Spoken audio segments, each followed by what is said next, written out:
Here's the deal. What we really need is, well, you already like, follow, and hang on. Where's the cough button? There it is. And God. Do not drink caffeinated coffee. I'm just saying. Caffeinated? You mean bubbly coffee? Where was I now? Oh, yeah. Here's what we need. We know that you have liked, subscribed, and followed This Is True Really News. We don't understand why, but we're grateful you did. What we'd like you to do is find other people who are just as susceptible, insightful as you. Oh, yes. Insightful. That's good. That's it. To please get them to like, subscribe, and follow This Is True Really on their very favoriteest podcasts. Yes. I think I used a B instead of a D. Oh, well, I heard podcast. Let me try it again. Podcasts. Podcast. Thank you. And do that today, would you? Actually, if you could have a time machine, could you do it like yesterday? Would be even better. What do we want? Time machines. When do we want them? That doesn't matter.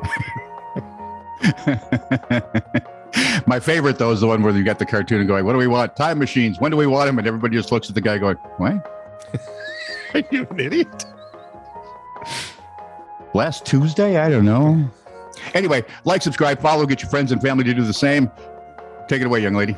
This is True, Really News with Scott Combs and Tony Vercanis.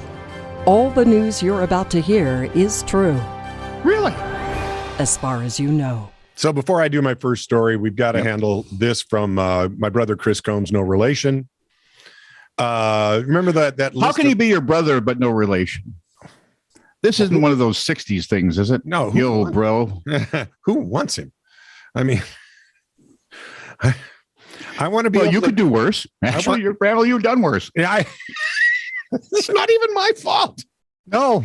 So sorry. No, it's okay. That was that was not nice at all. Yeah, it's okay. You're a fine human being.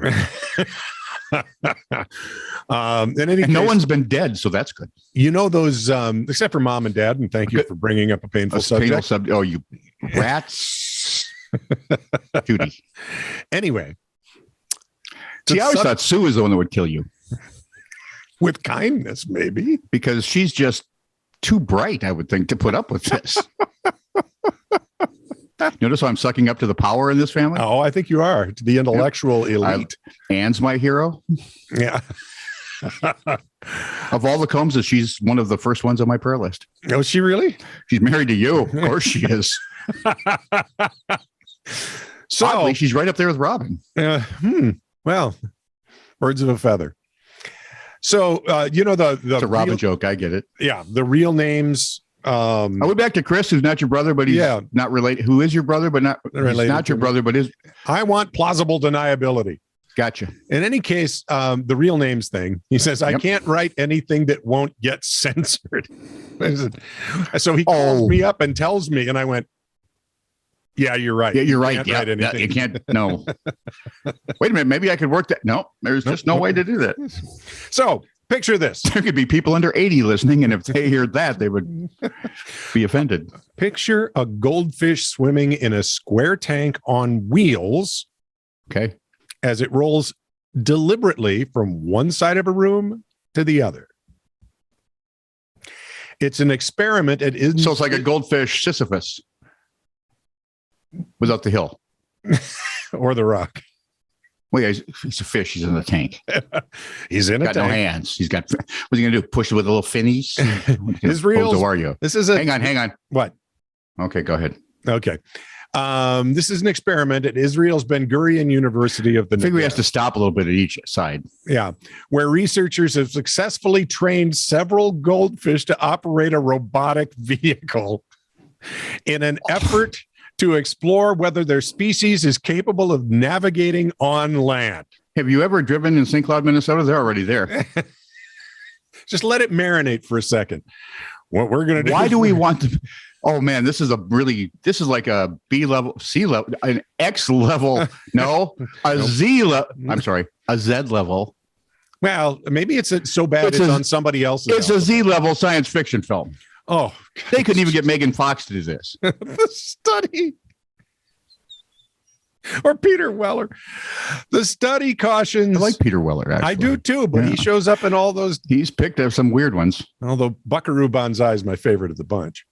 Yeah, but that's Fun. iconic cult status, man.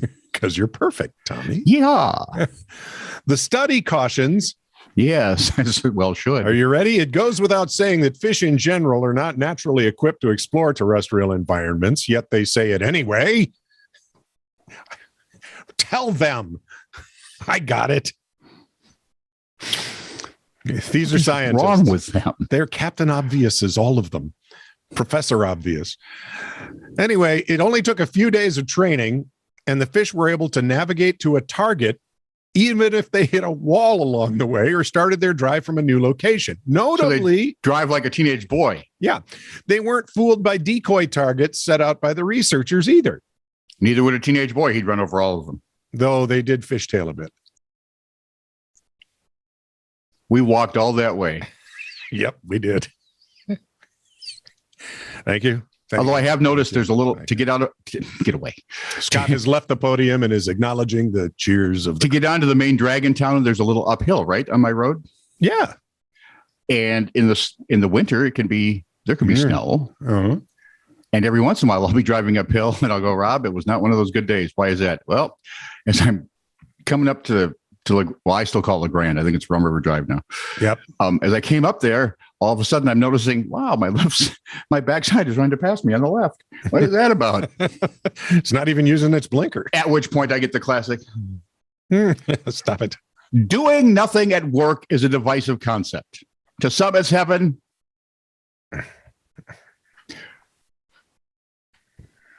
While others can't even stand the idea of sitting around with nothing to do. That would be my wife, man, right there. And she has a hard time sitting through movies. Like, that could be productive in some other. Anyway, Japanese man, Shoji Morimoto, is perfectly fine with the ennui. In fact, Google it. Thank you. He somehow managed to be able to spell it. E-N-U-I. In fact, he somehow managed to turn doing nada into a career. Hero. For years, right? I've regaled people that for 58 years now, Batman has been my hero. Oh, yeah, since you were a kid. He is now my number 2 hero. The 38-year-old professional slacker, oh, I just love the sound of that, peddles his non-existent work effort through social media. See, and they say social media is bad. People can hire him to do his favorite thing. Nothing. I've been looking for a way to maybe incorporate a way people pay us for doing this show because it's basically doing nothing. And yeah, we could go out and Patreon is there. That's why I told you this man is now my new hero. He should have a cape and a cave or some sort of lair. Exactly. Well, then you'd have to build it, and that would take never mind. No. Now, you might be wondering, if you're normal, why anyone would hire a man to sit around and do nothing. Please tell me. I got to know. But Morimoto's do nothing rent-a-man service is surprisingly popular. If it's any sort of popular, that would be surprising, and I'm more than just a little jealous. Morimoto told CBS News that he is almost always completely booked. For the Deadbeat for Hire schedule, that means up to 3 appointments a day. So he only takes 3 appointments a day to do nothing. And he's making a living at it. Come on, he's just getting better and better. This is awesome. Hey, I'm late to sit around. This means that thrice a day. So it's like a cat. Exactly. Hi, I'm on this Warm TV. I've got to be in the kitchen and on top of the refrigerator laying down. This means that thrice a day, that'd be 3 times, or you can Google thrice to figure it out. The most effort he puts into work is going to wherever he's needed. Then he sits or stands around in his trademark blue cap and backpack until it's time to clock out. Nothing more, nothing less. But Morimoto still has to do something, doesn't he? No, the man gets paid to simply exist at a certain place at a certain time. He says, I lend myself out to do nothing, which means I don't make any special effort. People use me in different ways. Some people are lonesome. Some feel it's a shame to go somewhere alone. They just want to share their impressions. Someone they want to share their impressions with. There he is. So apparently he listening is okay.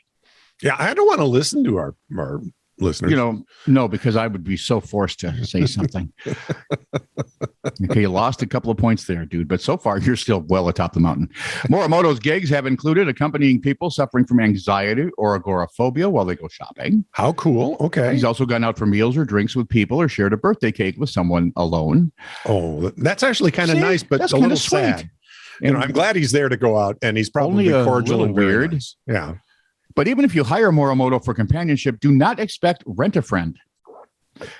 There is probably such a, I was going to say, there's no such thing. I'm thinking, hey, this guy gets you. Yeah. I don't initiate conversation. I reply to chit chat, but that's it. He's me. Wow. Not engaging with anything doesn't mean Morimoto's job is always easy, though. On one occasion, he made an appearance as an audience for a street musician, standing for hours on the side of a road in freezing weather. One of his regular clients is a 30-something woman who often hires him to go out for coffee or a couple of drinks. She doesn't get any conversation, and that's fine with her. The woman said she appreciates Mr. Rental. Mr. Rental. I can just see the big R on his chest. She appreciates him for his silence. The man doesn't judge or argue. He just exists in her life for a while. Wow. Japanese women tend to worry about what others think and absolutely not burdening others. It's exhausting, so being freed of this obsession is valuable. That I can imagine. Yep. That makes some sense. Morimoto goes to great lengths to ensure that his clients really don't expect him to put in any kind of effort. He has actually rejected offers to help clean houses, do laundry, be a conversation starter, or a nude model. Yeah, I'd leave out that nude modeling for us too. I would not do. I do the nude modeling, but who? Nobody is going would to ask. No, one look and it. My eyes. Quick, Clearly give me some kerosene and a match. Can you say that this man knows exactly what he wants out of life? No, I think he does. Okay. Nothing. Man said he's been called a good for nothing and a slacker all his life. Family, previous coworkers, and friends have all told him that he should at least try to take the initiative sometime. And then one day, this is initiative. 2018, while he was listlessly browsing job ads while unemployed, that just seems so right. He did just that. If everyone only saw him as a slacker, then that's what he would be, a professional slacker. He has 250,000 Twitter followers. And he says, although he doesn't talk much, I know, he says the best part of his job is meeting so many different kinds of people. Nice. Is this a really sad commentary on where we've come in the 21st century? Oh, I don't know. I think people's anxieties have always Or is it been there. ingenious? I think it's ingenious. I'm just trying to picture this happening in the thing is, 40s or 50s. He's not doing, in a sense, he's not doing nothing because he's going to a place where he's needed. He will chit chat with them. He'll hang out with them. So it's not exactly nothing. He's being present. Yeah. So, by the way, in 2021, Amazon Prime produced a 12-part TV show based loosely on his life. The part of that sentence that makes no sense is why it took 12 parts. Yeah. Why? How? How in God's name? Although it does seem to resonate with the Japanese people. From Patrick Reed, our man in Liverpool. Vlad. Claudine Wilson from Manchester, fairly nearby. Well, at least you can hear it from Liverpool. Recently called daughter Meg Wilson. Yeah, but only if there's a soccer game. Recently called daughter Meg Wilson to come and see a double yolk egg when she was making breakfast the other day. Oh, a twofer. I've seen, one or two in my entire lifetime. How about you? I can remember one. Yep. Yeah, that's about it. They're sort of rare. They would have been cute little twins if we wouldn't have savagely ripped them from their mother's underbelly nest. There we go. However, Claudine has seen many more double yolk eggs. Over the next week, the astonished family watched as 7 more eggs came out with 2 yolks. Okay, I'm thinking that rooster and that hen. Yeah. They have that twin gene thing. Well, I want you to think about the probability is staggering. The chances of cracking a single double yolk egg are about 1 in 1,000. However, It's thought a second double yolk egg could be slightly more likely if the following eggs came from the same bird. And they put that at about 1 in 100. So if you heard all the birds that ever do double yolked eggs together, would you have to take the he's too, I guess, wouldn't you? I have no idea. Because you don't make an egg with just a she. No, you don't. Even assuming that all 8 eggs came from the same bird. So let's put it at 1 in 100 probability. Okay. You'd have to multiply that by the number of eggs. So 1,000 times 100 times 100 times 100 times 100 times 100 times 100 times 100. Still a lot. 100 quadrillion. Give or take. Claudine felt so lucky she bought a lottery ticket. And she won. Have you thought of Vegas? She won £9. It's a start. Have you thought of Vegas? Although money's not all it's cracked up to be. Margaret Robbie said one of the worst scenes she ever had to film was in Wolf of Wall Street. Okay. When there's apparently a love scene that takes place on money. Ooh. I had paper cuts where you shouldn't have paper cuts. I believe that. Actual analogies. And I'm going to segue to that. We're done. I did the last story. Yeah, but I did the tease. So you do the last. Shut up, Scott. I never told him there'd be math. Well, just showed some math. High school students who are lousy at math but good in English. Here we go. The lamp just sat there like an inanimate object. I love them when you give them an assignment and they will mess with you all day long. She had him like a toenail stuck in a shag carpet. Oh, she had him. Shag carpet, Google. Never mind. She grew on him like she was a colony of E. coli and he was room temperature Canadian beef. There's nothing better than room temperature Canadian beef. Seems rather specific. The ballerina rose gracefully on point and extended one slender leg behind her like a dog at a fire hydrant. You were so close, dude. Yeah. Dudette. She was like a magnet. Attractive from the back, repulsive from the front. Wow. That's just mean. Pretty sure there's a film noir movie right there. When she tried to sing, it sounded like a walrus giving birth to farm equipment. Oh, there's a John Deere. It's an international harvester. That's a combine. Holy I hate those combines. They poor walrus. And my favorite, her eyes twinkled like the mustache of a man with a cold. Yuck! Just fade to black. It'll just sparkly black. This was a great mustache. Yeah. Yuck. This is true, really news. Send email to TiTR@netradio.network.